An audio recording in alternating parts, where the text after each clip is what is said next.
I was going to say very short, but a short annual meeting after the service today. We are required to have one according to our bylaws and for the state, and some churches are trying to do them virtually, and we thought it would just be easier to just do a very short meeting right after the church service. And so for those of you who want to stay for that, you're invited. We will keep the kids outside after Sunday school until the meeting's over. So if you're not staying and your kids are out there, you can pick them up out there, and that'll work that way.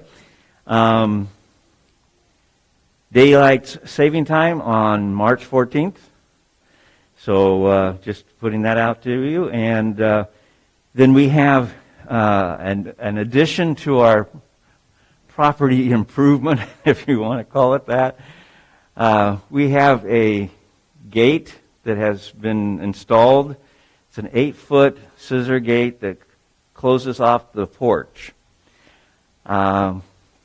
It's not my first choice of things to do, but we have a very serious problem with homeless people finding our porch extremely attractive. And we've had complaints from the neighbors. The police have been called, a number of situations, and they continue to still come back. There's been no way to regulate it. And so we have put up a gate, and the gate will be up at nighttime. We'll try to be sure that it's open during the day so that it doesn't look so closed off. And for those of you who need access to the building, you still have the back door over here with our regular key works there. But the gate has got 2 padlocks, and it's actually keyed to the door key as well. So if you want to come in through the front and unlock all of that, you can. You just have to lock it all back up when you leave. So easier to use the side door. And so you can tell some of you might not have even noticed it's there if you came up through the front, simply because it really does pull away and get out of the way very, very nicely. So anyway, I just wanted to make sure you understood that those things were there, and if you drive by and you see it closed off, that's what's the reason. And I hope that we're hoping that will take care of the overall problem of dealing with people sleeping on the porch and stuff like that. So I don't think there's anything else to say about that. I think I've covered the things. We'll dismiss the children 4 years old through 7. We'll be going to the building over here after just before we preach, and the older 8 through junior high, I guess we'd put it, are going to go to the long building, the old classroom building, and we're going to try to reestablish our children's ministry, and so you'll be dismissed in just a few minutes. Any other announcements that need to be made? Okay, I have something for the kids to think about. Does anybody know what what is it, 4 and 11? What that means in actual years? 4 score, Abraham Lincoln, 3 score, in 10. So 4 and 11. Does anybody know what 4 and 11 is? Way in the back over there. Oh. Well, I think it adds up to 420, so that would be 80, and 11 is 91, and that's how old Phil Scriber is today.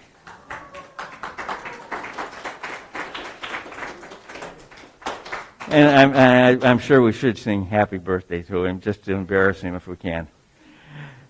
Happy birthday to you. Happy birthday to you. Happy birthday, dear Phil. Happy birthday to you. I heard out there, and many more. So,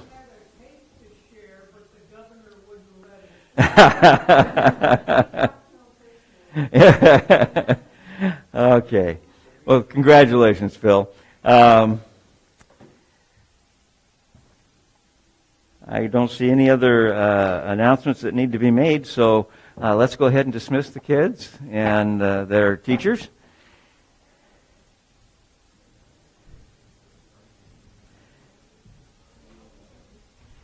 BJ?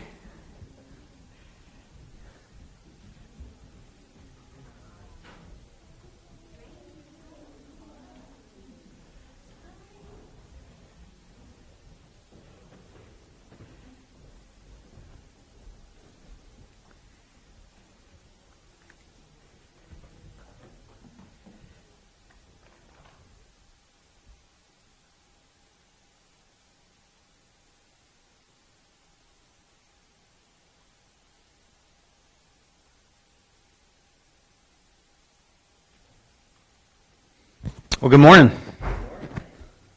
It's good to see everybody. Glad to have some of the kiddos back. Yes. Okay, so if you've been following along, we've been doing our Bible reading plan through the year. Hopefully you've joined up with us. We've been following the Bible Project's Bible reading plan. If you haven't, that's okay. But we encourage you to start. You could even pick up on this date. And what we've been doing is we've been going through and preaching a sermon that either relates to what we have just read or will relate to something that's coming very soon. So this has been a really fun thing to do, and that by the end of the year, to kind of have preached through the whole Bible in a sense and given us a great sense of its storyline and the good news about Jesus and what he has for the world. So, if you would, open up your Bibles to Joshua chapter 1.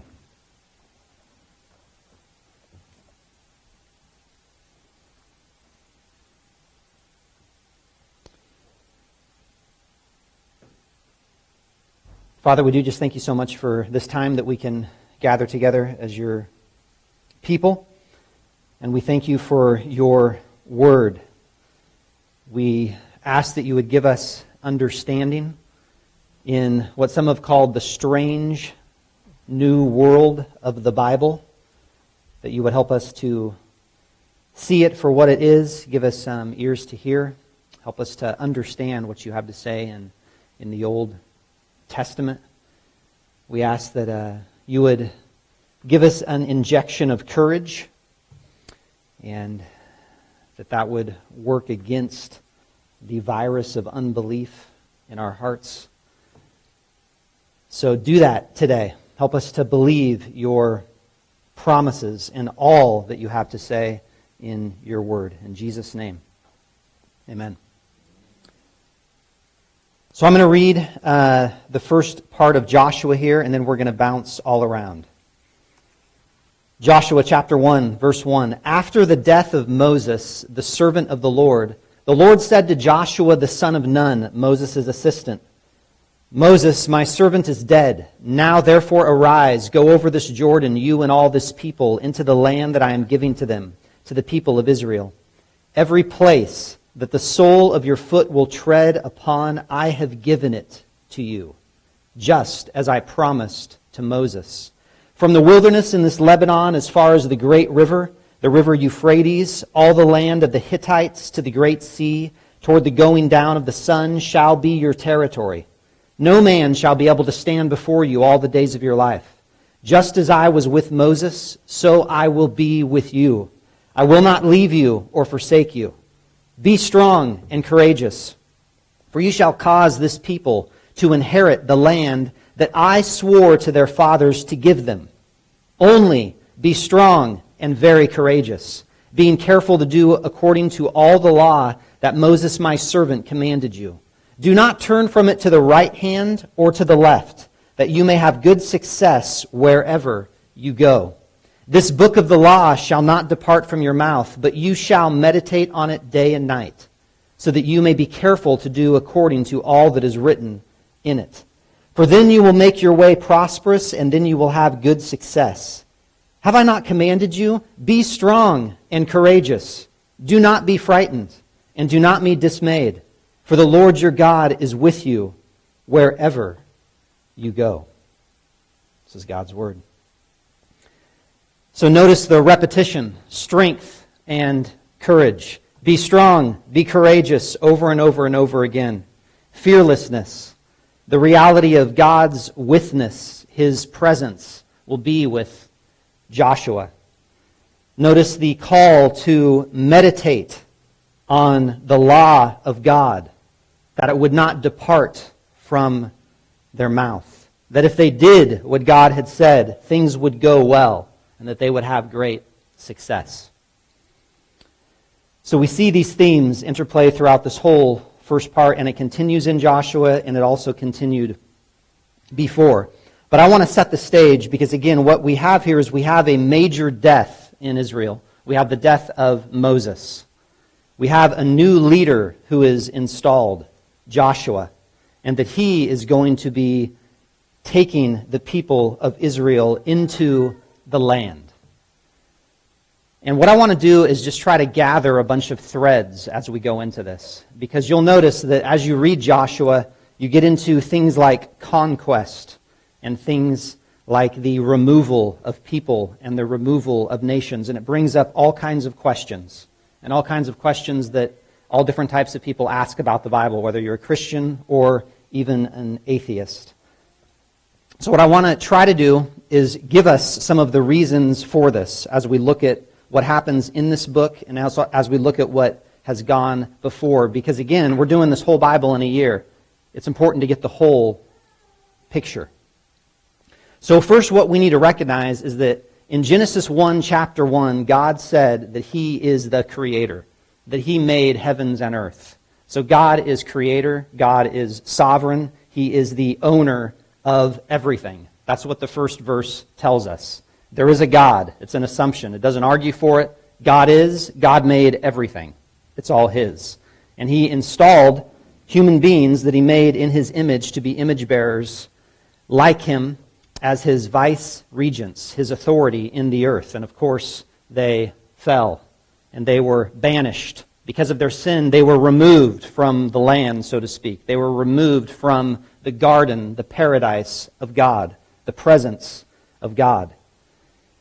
They were taken out. And then all hell breaks loose, and you read about everything that happens in their family, and as it just continues on. We see in Genesis chapter 12, we see that this promise to be in this land right now that we've just started to read in our plan was given way back in the beginning. In Genesis 12, it was a promise that was made to Abraham. Genesis 12, 5 to 7, and we're going to do some bouncing around. Genesis 12, 5 to 7. What happens in Genesis 12 is he is called by God that he is going to be blessed, this man Abraham. And what it says in verse 5, it says, Abram took Sarai, his wife, and Lot, his brother's son, and all their possessions that they had gathered, and the people that they had acquired in Haran, and they set out to go to the land of Canaan. When they came to the land of Canaan, Abram passed through the land to the place at Shechem, to the oak of Moreh. At that time, the Canaanites were in the land. Then the Lord appeared to Abram and said, to your offspring I will give this land. So where is Abraham at? He is in Canaan. There are other people there, Canaanites. What does God say? To your descendants, to your offspring, to your people, this land is going to be your gift. I am going to give it to you. So we see already that there is a promise, that God has made a promise to His people. God has made a promise to Abraham to give him the land, and this is hundreds of years before Joshua happens. So we really have to see that. Promise and gift. God's plan. God's purpose. We also see very soon, again, back in Genesis, remember where we're at right now, Genesis 15. Later, God says this to Abraham. When God gives His covenant to him, Abraham goes down in a deep sleep, And God says this in Genesis 15:12. Know for certain that your offspring will be sojourners in a land that is not theirs, and will be servants there, and they will be afflicted for 400 years. But I will bring judgment on the nation that they serve, and afterward they shall come out with great possessions. As for you, you shall go to your fathers in peace. You shall be buried in your good old age. And they shall come back here in the 4th generation, for the iniquity of the Amorites is not yet complete. So God makes a promise. You're going to die. People are going to come after you. They're going to be afflicted. That nation is going to be judged. God's going to bring a deliverer. And then they're going to come back here where you're at. They're going to come back to Canaan. And that's where the land they will be in. And then he throws in this little line, the iniquity of the Amorites is not yet complete. The sin of the Amorites. We're going to talk more about Amorites, and I got to say, I'm going to be reading all kinds of weird names that I don't know exactly how to say them. So you can mock me later if you know.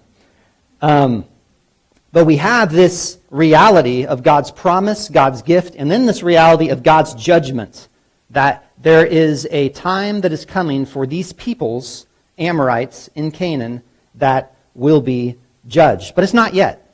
Their sin's going to increase. God is merciful. He's patient. It's going to increase, and one day their iniquity will be complete and they will be removed from the land. So again, we really need to see that this story was promised way before we are at in this place here in Joshua. So who are the Canaanites? Who are the Canaanites? You ever notice as you're reading in the Old Testament, there's a lot of lineage. There's a ton of it. We always think it's kind of the boring parts. It is so, so important. Lineage is massive in the Bible. Offspring, seed, things like that. What we learn about the Canaanites is that the Canaanites come from Ham. Who is Ham? Ham is one of the sons of Noah. In Genesis chapter 10, we get to read about them. Because again, we see these peoples always popping up, so we got to know, where did all this start? How do we put all this together? Because we keep reading all these funny names. Where did this come from? In Genesis 10, we see the nations that descended from Noah. And so we have Shem, Ham, and Japheth, or however you say his name. So Ham is covered in verses 6 through verses 20. And Ham has Cush, Egypt, Put, and Canaan. Those are Ham's kids. Ham is the one who was cursed earlier with Noah. You read that in chapter 9.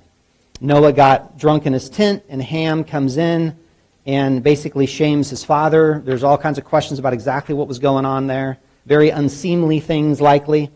And he is cursed, and his whole offspring from then on begins to follow false gods. So when you read in verse 6 that Ham has Canaan, we hear these kinds of names.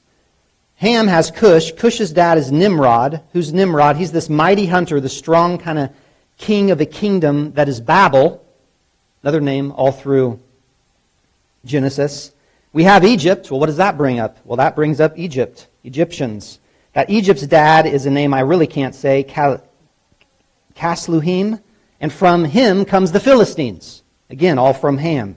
Then we have Canaan, who is the dad of the Amorites. Verse 15, Canaan fathered Sidon, his firstborn, and Heth, and the Jebusites, the Amorites, the Girgashites, and it goes on with a bunch of ites. So we have the sin and the iniquity of the Amorites coming from this particular line. What else do we hear about Amorites? They're big. Amos, this is later, but Amos says this about the Amorites. Amos is a prophet that we don't go to a whole lot, and we should a whole lot more, because it has a lot to say about what's going on today, but we're not going to do that. Amos chapter 2, verse 9. Jeremiah, Ezekiel, Daniel, Amos, right? Is that right? No, Hosea. Joel. There we go. Amos chapter 2, verse 9. Yet it was I who destroyed the Amorite before them. This is God speaking. I destroyed the Amorite before them, whose height was like the height of the cedars, and who was as strong as the oaks. I destroyed his fruit above and his roots beneath. It kind of goes on to talk about how he brought him out of the land of Egypt and things like that. So we have Amorites that are big. They are giants. And this is when things get weird.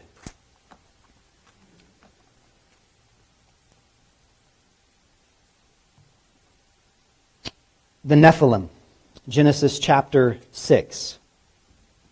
Genesis chapter 6. Again, we need to see this because all of these peoples and all of these names come out about who God is giving his promise to Abraham, his people. He's giving the land to them, and all these people are supposed to be driven out.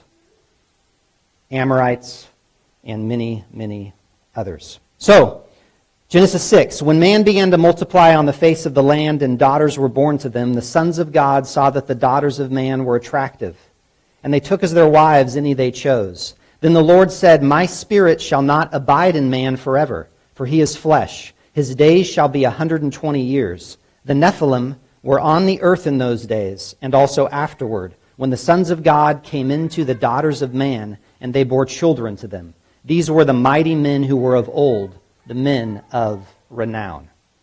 Now, there's a lot of debate about this particular passage, but this ends up being a key theme because we see things like Nephilim, things like Amorites, things like the sons of Anak, the Anakim come up all through. You've probably ran into this as you've been reading. They're coming up all through Deuteronomy, they're in Numbers, they're in Joshua.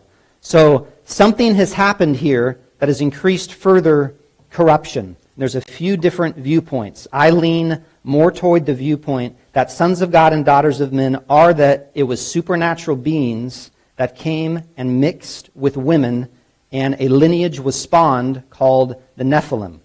There's different people handle this in different ways. Some just think it's purely human beings that are through like the line of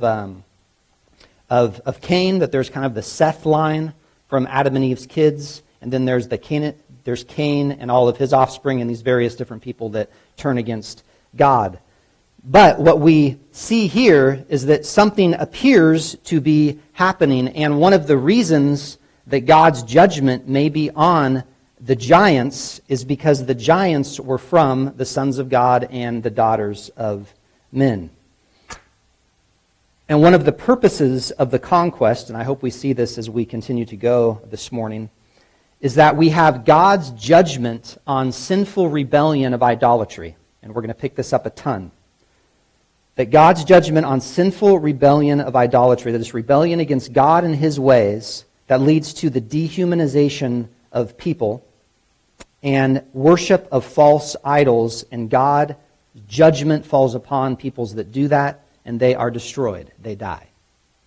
Spiritually, physically, whatever. God's judgment as a purpose of the conquest. It also could be a purpose of this conquest of Joshua as potentially God's judgment on Nephilim, giant offspring of supernatural beings, sons of God and women, and the daughters of men. So we could be seeing both of those things happening. The fall of man and all of his idolatry, and the fall of supernatural beings and their own idolatry and turning from God.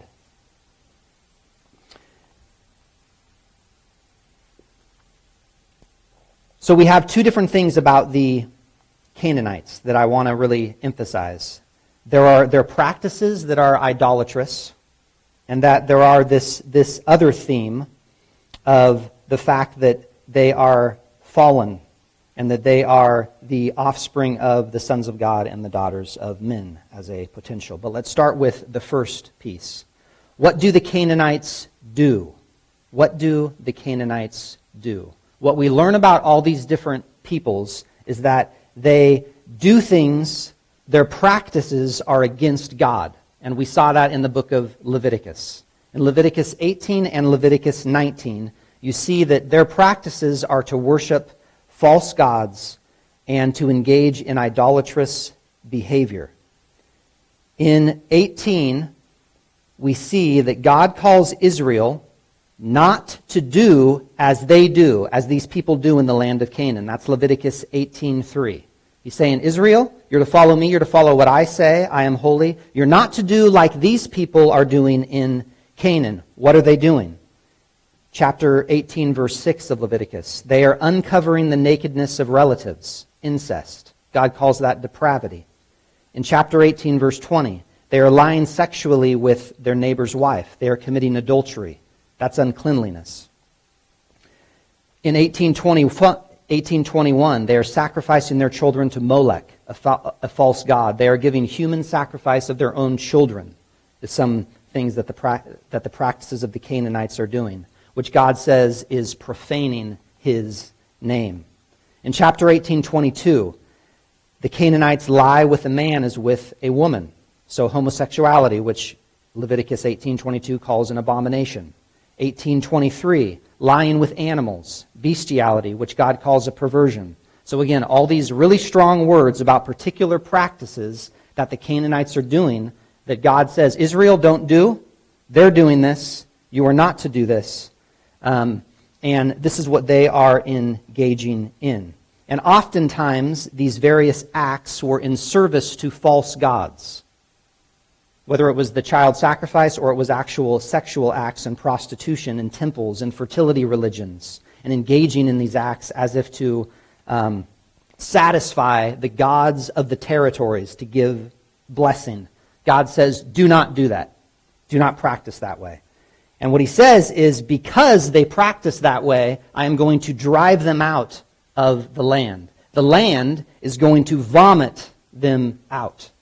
This is God's land. God owns everything. You're going to engage continually in this false worship and these false gods and these various behaviors and actions. The land itself is going to vomit you out. You see that in Leviticus 19, verses 24 to 25. I know I'm kind of just throwing scriptures out, so I want to read a few of these as I go, so you don't just think I'm pulling this out of my hat. Leviticus 19, 24 to 25.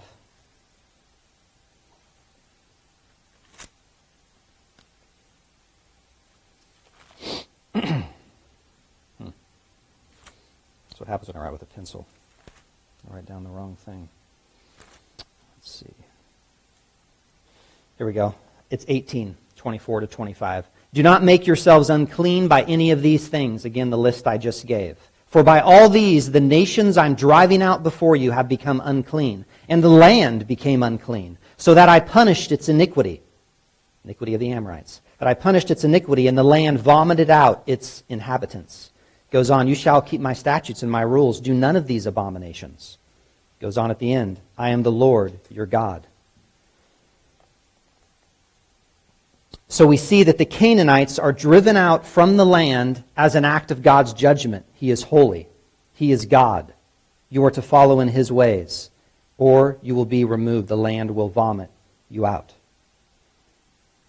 But there's another piece that we learn here. It isn't because the Israelites are so great.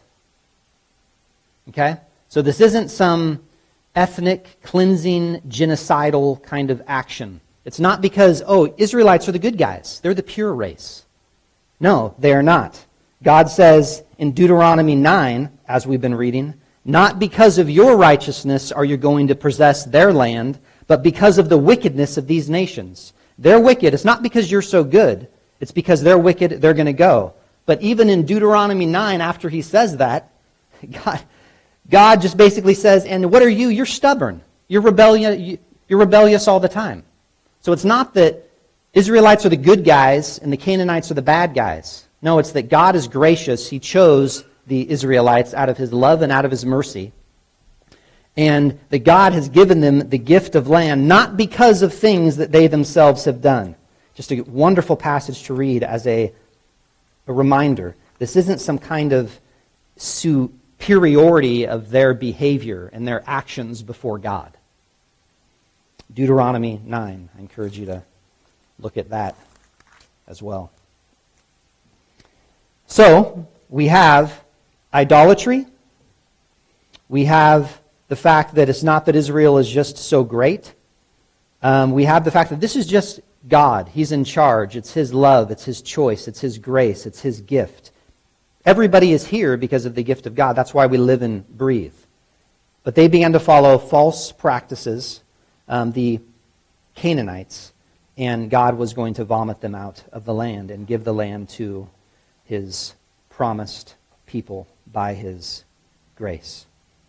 So I hope we see a little bit that when we move into the conquest, as in this next week or so, you read Joshua, this is God's judgment on sinful rebellion against him and upon the ways in which they dehumanized other people. They're offering their children. They're engaging in acts that are actually dehumanizing before people.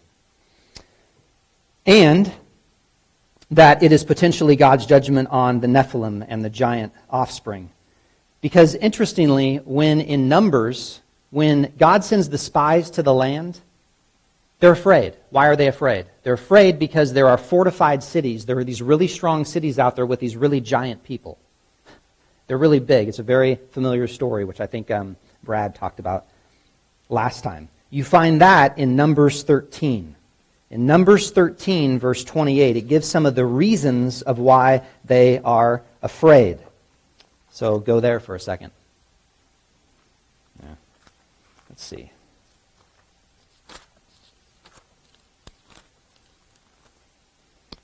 Numbers 13. Your heading probably says something like around verse 25, the report of the spies. I'm going to jump in here. So the report comes back. The people who dwell in the land are strong. This is verse 28. And the cities are fortified and very large. And besides, we saw the descendants of Anak there. The Amalekites dwell in the land of the Negev. The Hittites, the Jebusites, and the Amorites dwell in the hill country. And the Canaanites dwell by the sea and all along the Jordan. Caleb goes and quiets them. Let's go up, let's occupy it. Then the men who had gone up against him said, we're not able to go up against the people, for they're stronger than we are. So they brought to the people of Israel a bad report of the land that they had spied out, saying, the land through which we have gone to spy out is a land that devours its inhabitants, and all the people that we saw in it are of great height. And there we saw the Nephilim. We just read about the Nephilim. They're in Genesis 6. Nephilim, the sons of Anak, who come from the Nephilim. And we seemed to ourselves like grasshoppers, and so we seemed to them. Nephilim, the sons of Anak, and the Anakim are mentioned in Joshua 11 as another reason of why they're going in the land to rid the land of the Nephilim. So why are they afraid? They're afraid because of these really strong cities. They're afraid because of these giants. And one of the reasons why I tend toward the view that these are actually offspring of supernatural beings is I don't think it's just that, oh, they're big and God doesn't like big people and they need to be judged and got out of the land. There's a whole lot more going on here than just that. There's clearly the idolatry, and there is potentially this other issue of fallen offspring. And you will notice this as you read with all these names. Anakim tied to Nephilim, sons of Anak tied to the same thing. You have Rephaim, which is mixed, which are also big. You have Amorites, which are very large. All this hearkening back to whatever in the world exactly happened in Genesis 6. And God's judgment upon them. And I think what we need to remember is either way, as Christians, we believe in a supernatural worldview. Our scientific mind goes, this just sounds ridiculous. But there is a world, an unseen world, that we can't imagine. And that is clearly there all through the Bible. So this is where we have to get out of our just kind of American scientific technological ways of thinking and enter into a whole different worldview that the people of Israel would have had. So, why are they afraid? Fortified cities, giant warrior kings, Nephilim, sons of Anak. They need courage. They need to believe the promise that God said, this land is yours. I've made it since from the very back of Abraham and Israel. I am going to judge the sins of the Amorites. I'm going to judge this fallen offspring. And I am going to bring you into the land so that you dwell. And so what we see as we go through Joshua is that there's a lot of hyperbole in Joshua, because what's interesting is there's all these words of when he goes into these cities and they go and devote the entire cities to destruction. Sometimes it's hyperbolic.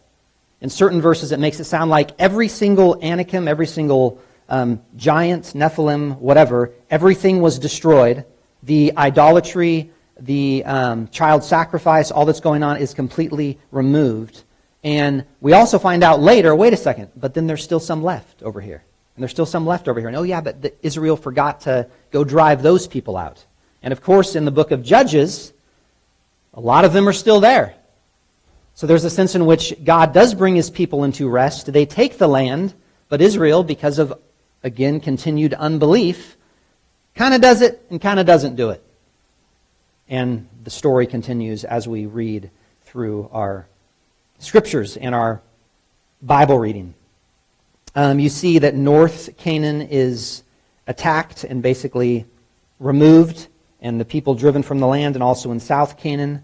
And then you see later that some are left. But overall, there's this sense that God has given his people rest. God has given his people rest from war. We see that in Joshua 11:23. And then later in Joshua, he kind of starts to divide up the land and allot it to various tribes. And there's a sense that God's promises haven't failed. See, you're here. Every good thing that God has promised you is here for you. You can now rest. But be careful to obey what I have said. And as we learn, they're not. They're not careful to obey thoroughly every single thing that he has said. In Joshua 21:43 to 45,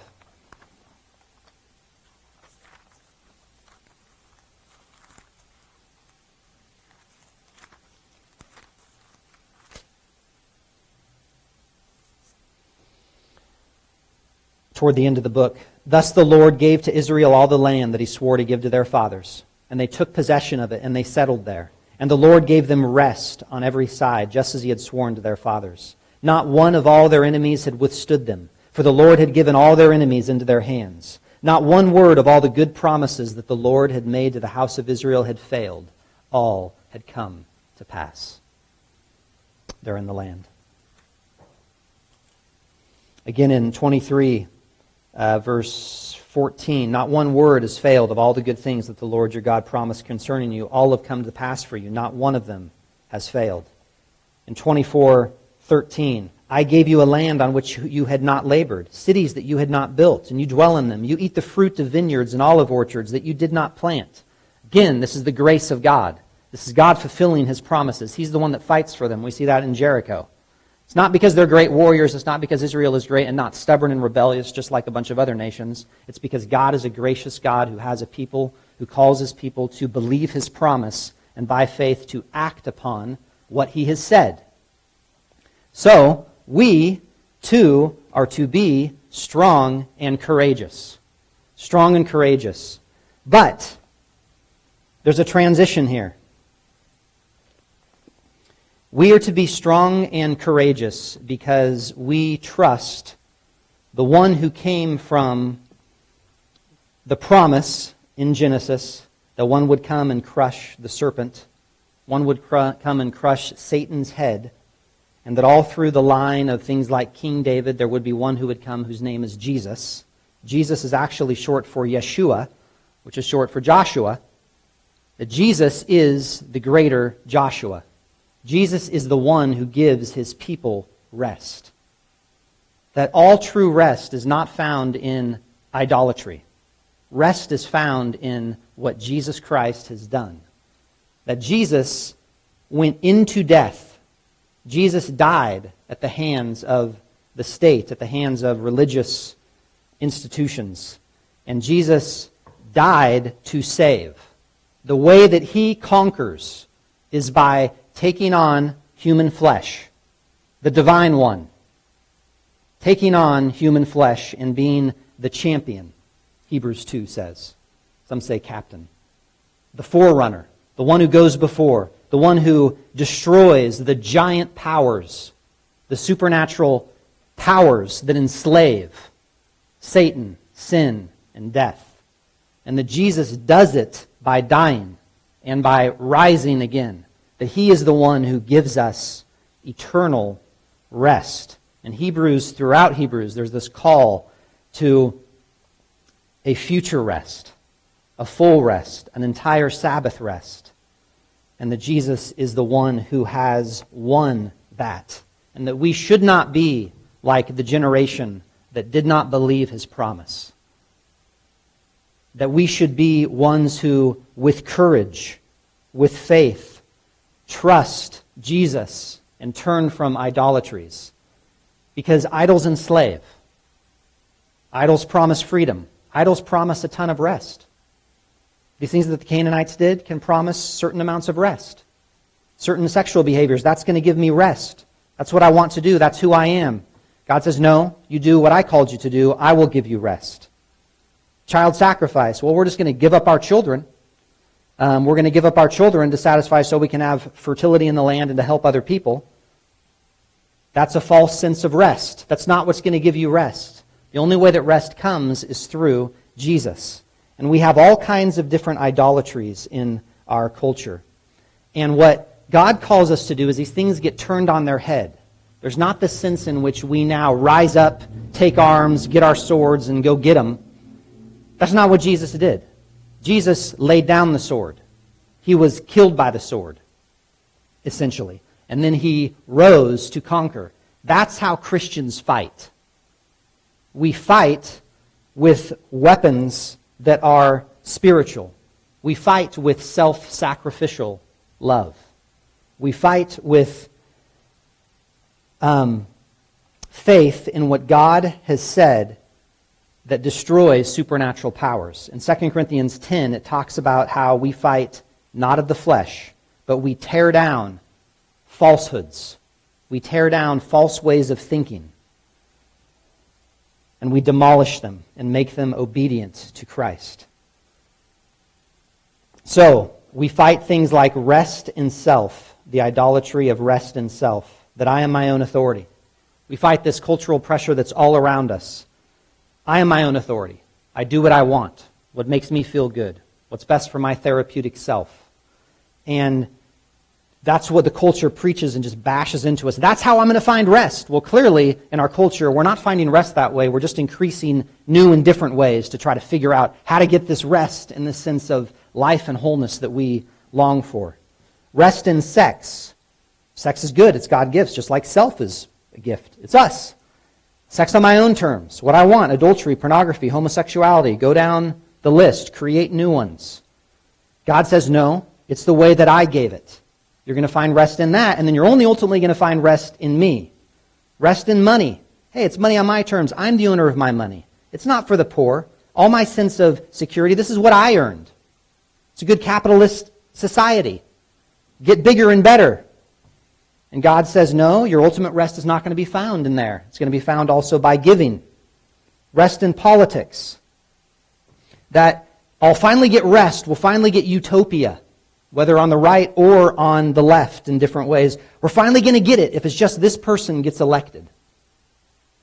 No, it's not going to come that way. That's not how rest will come. And our allegiance is not to nation and state.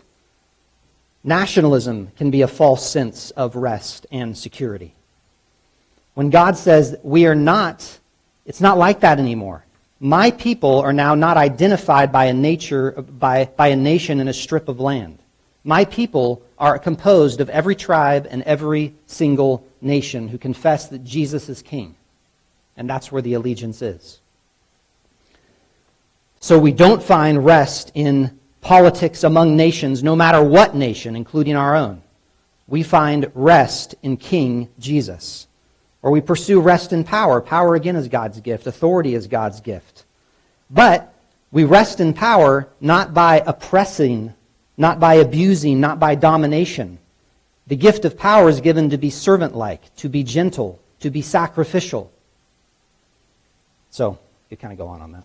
But God is calling us against the idols of the day and to find our rest in King Jesus, who has destroyed the powers of Satan, sin, and death. The Jesus, the new Joshua, is the place of rest because he has defeated the great enemies, the giant powers of Satan, sin, and death. So, let's find our rest in him. That's where it comes from. Hebrews 2, 3, 4, pretty much the whole book. Let's trust him. Let's turn away from unbelief and let's trust Jesus. And one last thing. What was I thought was really cool, right before the Israelites go and do this, God talks about Joshua here in Genesis chapter 1, tells us to be strong and courageous, follow him, have success, go get them, boys. And then, right before they go into Jericho, they engage in what God has told them to engage in. They circumcise, because people hadn't been circumcised in a while. That's another story. Then they engage in the Passover. And then they go fight. So before we fight, we remember. That's what we do as God's people. We remember what God has done. They sit there remembering, oh wait, we didn't win all this. God's telling us to go do something. We need to step back now and we need to remember what he has done through the Passover, through their deliverance from Egypt and how God destroyed the false gods of Egypt and the nation and delivered his people out of it. And so they needed to step back, remember who they were. We're God's people. This is our identity. These are the rituals that we do, the practices that we do, and then we go fight. Because it's always about God's gift is always first. Grace is always first. What he has done is always first, and then we go do what he calls us to do. And so before we fight, we remember.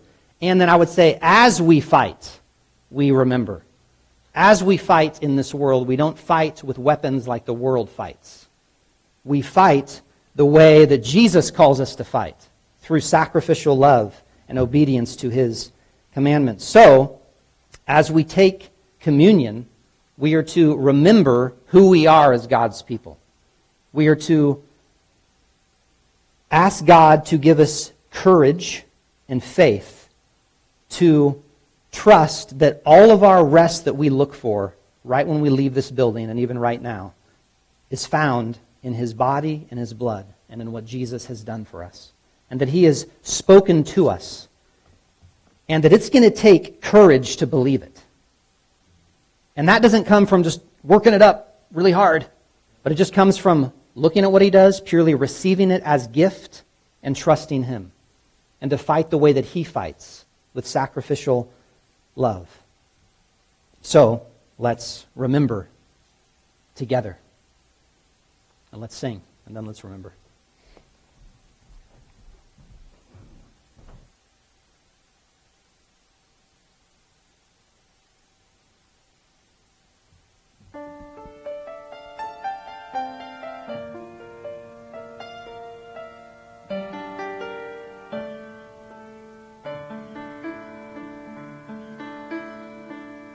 Oh, the deep, deep love of Jesus.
Alrighty, so if you didn't, hopefully you did, but they were sitting right on the counter.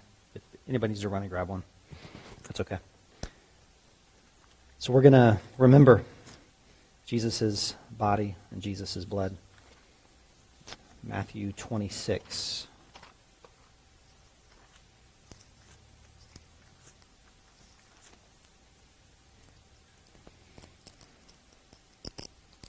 Now as they were eating, Jesus took bread, and after blessing it, broke it, and gave it to the disciples and said, "Take, eat, this is my body."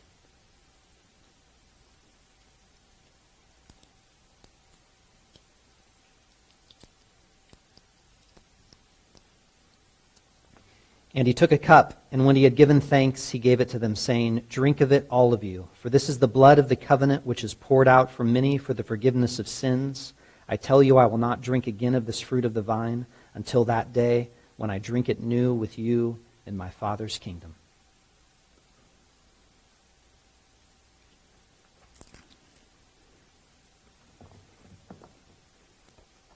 Amen. Please stand with us as we close. One day we